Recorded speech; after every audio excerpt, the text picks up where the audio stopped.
ओम नमः शिवाय। हर हर महादेव। स्वागत है आपका आपके अपने चैनल विमला की भक्ति 2.0 में। कैसे हैं आप सब? भगवान भोलेनाथ की कृपा से आप सब अच्छे होंगे। आज की वीडियो में मैं आपको बताऊंगी कि मनसा महादेव के व्रत में आपको क्या क्या करना है, क्या क्या पूजन सामग्री लानी है और सूत के धागे से महादेव जी कैसे बनाने हैं, क्या नियम है, क्या महत्व है, संपूर्ण जानकारी इस वीडियो में आपको मिलने वाली है। सावन शुक्ल पक्ष की शुरुआत 25 जुलाई 2025 से होगी। सावन सुदी चतुर्थी के दिन आप व्रत शुरू करते हैं या सावन शुक्ल पक्ष के पहले सोमवार से व्रत शुरू करते हैं। इस बार ये दोनों एक ही दिन मिल रहे हैं, मतलब 28 जुलाई से इस व्रत की शुरुआत होने वाली है। और व्रत शुरू होने से पहले कुछ सामग्री जो आपको पहले से ला के रखनी है अपने पास में, और उन सब चीज़ों को ला के रखने के बाद आपको मैं बताऊं उसी तरीके से व्रत और पूजन करना है। व्रत वाले दिन जब आप मंदिर जाएंगे तो आप सूत के धागे से महादेव जी बनाने होंगे। तो महादेव जी बनाने के लिए आपको बड़ी सुपारी, सूत के धागे की गुट्ठी, तांबे या चांदी का सिक्का या 1 रुपये का सिक्का भी चलेगा, 2.5 पुनी सूत का धागा ले। ये सब लाके आप अपने पास रख लें। और उस दिन आपको उस धागे में 4 गिठाने लगानी है, 2 गिठाने कोनों पर और 2 गिठाने बीच में। चारों का जो बीच का डिस्टेंस है वो बराबर होना चाहिए। फिर उस धागे से किसी कुंवारी लड़की से हाथ लगवा लें और फिर उसको गेरू के रंग में रंग दें और उसे महादेव जी बनाना शुरू कर दें। महादेव जी बनाने के लिए आपको सिक्के को सुपारी के निचले वाले हिस्से में रखना है और उस गिठान को अंगूठे से दबाते हुए ऊपर की ओर लपेटना शुरू करना है। और आपको उस धागे को सुपारी के ऊपर तब तक लपेटना है जब तक पूरी सुपारी कवर ना हो जाए। और लास्ट में आप 2-3 राउंड आप आड़े भी लगा दे तो लास्ट वाला हिस्सा जो बचे उसमें आपको गिठान नहीं लगानी है, उसको आपको उसके नीचे ही कहीं दबा देना है। उस धागे में आपको लास्ट का जो हिस्सा है उसको किसी भी बीच में जो हिस्सा होता है उसके धागे के अंदर उसे दबा देना चाहिए, ठीक है। और इस तरह आप देखेंगे कि सूत के धागे के बने हुए महादेव जी की आकृति कुछ नारियल की तरह हो जाती है। अगर आपको नहीं बनाना आते हैं तो आप कमेंट करके बताइएगा, मैं आपको वीडियो में बनाकर दिखा दूंगी। सूत से 2.5 पुनी सूत से सुपारी पे महादेव जी कैसे बनाते हैं मनसा महादेव के। तो इस तरह आपको महादेव जी बनाने होंगे। और आपको बताना भूल गई कि सुपारी और सूत के धागे को आप महादेव जी बनाने से पहले गंगा जल से ज़रूर उसको पवित्र कर लें और उसके बाद ही पहले बताई गई विधि के अनुसार महादेव जी बनाना शुरू करें।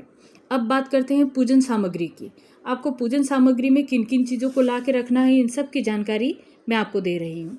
सबसे पहले आपको बिल्व पत्र लाने हैं।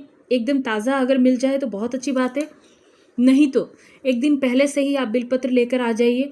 ये ध्यान रखिएगा बिलपत्र कटे फटे नहीं होने चाहिए। सभी बिलपत्र पर 3-3 पत्तियां होनी चाहिए और तोड़कर लाकर रख सकते हैं, इस बात का ध्यान रखेंगे कटे फटे नहीं हो। इसके अलावा आपको लानी है 1 तांबे का लोटा, कलेवा, सुपारी, जनेऊ, अक्षत, चंदन, नारियल, पंचामृत, दूध, धूप, घी, दीपक, बाती, अगरबत्ती, इत्र, गंगाजल, अबीर, गुलाल और कथा की किताब। और माता पार्वती के लिए चुनरी, लहंगा और मेहंदी, ये सब चीज़ें लाकर आपको रखनी है।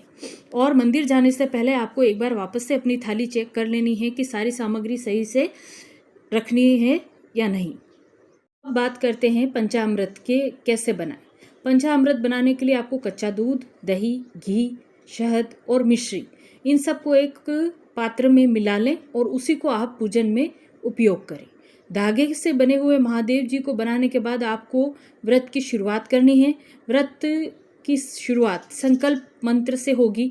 संकल्प लेने के लिए आपको अपने दाहिने हाथ में चंदन लगे हुए चावल, गंगाजल और एक पुष्प लेना है, ठीक है। और अगर आप उस किताब में संकल्प मंत्र लिखा हुआ है तो आप वो पढ़ लीजिए, और अगर नहीं लिखा हुआ है तो आप साधारण सा संकल्प भी ले सकते हैं कि सीधे हाथ में ऐसे जल ले लें, इस प्रकार से जल ले लें, गंगा जल लें चाहे जल ले लें, साधारण सा साफ जल ले करके और उसके अंदर चंदन लगे हुए अक्षत और उसमें एक फूल रखकर और अपनी जाति, नाम, संवत, दिन, वार, स्थान, ये गोत्र और अपनी मनोकामना, ये सब बोलने के बाद आपको उस जल को महादेव के भोलेनाथ के चरणों में छोड़ देना है, ठीक है। अब बात करते हैं, ये आप करेंगे तो इससे आपका संकल्प पूरा हो जाएगा। अब बात करते हैं पूजन कैसे करनी है। पूजन करने के लिए आप सर्वप्रथम भगवान शिव को और समस्त शिव परिवार को गंगा जल से अभिषेक करें, फिर पंचामृत से अभिषेक करें। पंचामृत से अभिषेक करने के बाद वापस से गंगा जल से अभिषेक करें, ठीक है, समस्त शिव परिवार का। इसके बाद में बात आती है, जैसे ही अभिषेक हो जाता है पुनः आप गंगा जल से अभिषेक करवाएं। अभिषेक करने के पश्चात आप चंदन से आप भगवान भोलेनाथ को तिलक लगाएं, जनेऊ चढ़ाएं, गुलाल, अबीर, और इसके अलावा माता पार्वती को लहंगा, चुनरी और मेहंदी अर्पित करें। और ये अर्पित करते समय आप अपने मन में भगवान भोलेनाथ का पंचाक्षरी मंत्र ओम नमः शिवाय बोलते जाएं, ठीक है। ये मंत्र बोलते हुए ही पूजन करनी है। फिर एक जगह बैठकर आपको कथा सुने। अगर कथा सुनने के लिए आपके पास किताब नहीं है तो आप मोबाइल से भी कथा सुन सकते हैं। अगर आप कमेंट करेंगे तो मैं कथा का वीडियो भी अपलोड कर दूंगी, ठीक है। जब कथा हो जाए उसके बाद में भगवान को आप भोग लगाएं।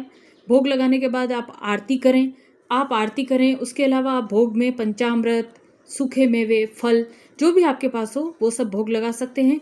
आरती कर ले। आरती करने के बाद आपको क्षमा याचना करनी है। क्षमा याचना कैसे करते हैं कि हे भगवान भोलेनाथ, ये मैंने आपके मनसा महादेव का व्रत किया है, इसमें अगर कोई भूल चूक हुई हो तो मुझे क्षमा करें और मेरी यह पूजा स्वीकार करके मेरी जो आपकी मनोकामना हो वो मनोकामना बोलकर कहें कि मेरी यह मनोकामना आप पूर्ण करें, ठीक है, और मेरी यह पूजा स्वीकार करें। अब आते हैं व्रत के नियमों के बारे में। व्रत शुरू होने से पहले यानी कि रविवार की रात 12 बजे से लेकर सोमवार की सुबह पूजन करने तक आपको जल नहीं पीना है, कुछ खाना पीना नहीं है, जल भी नहीं पीना है। सुबह जल्दी उठकर ज़रूरी कार्यों से निवृत्त होने के बाद स्नान करके पूजा करनी है। पूजा संपूर्ण होने तक पानी नहीं पीना है। पूजा के बाद आप पानी पी सकते हैं। कथा सुनते समय एक तांबे के जल का लोटा रख लें, उसके अंदर बिलपत्र रख लें, ठीक है। कथा और पूजा संपूर्ण होने के बाद जो पंचामृत और भोग जो आपने भगवान को लगाया उसको अपने सभी में वितरण कर दें। पूजन होने के बाद आप पूजा की थाली को ऐसी जगह रखें जहाँ किसी का हाथ नहीं लगता हो, और ध्यान रहे धागे से बनाए हुए महादेव जी हैं, उनका विशेष ध्यान रखना है। उनको आप हर सोमवार से सोमवार पूजन करनी है। और किसी कारणवश यदि आप पूजन नहीं कर पा रहे हैं तो आप इन महादेव जी से उस व्यक्ति से पूजन करवा सकते हैं जो मनसा महादेव व्रत कर रहा है, और आप नहाकर आप मनसा महादेव की कथा सुन ले तो भी आपकी पूजा संपूर्ण मानी जाएगी।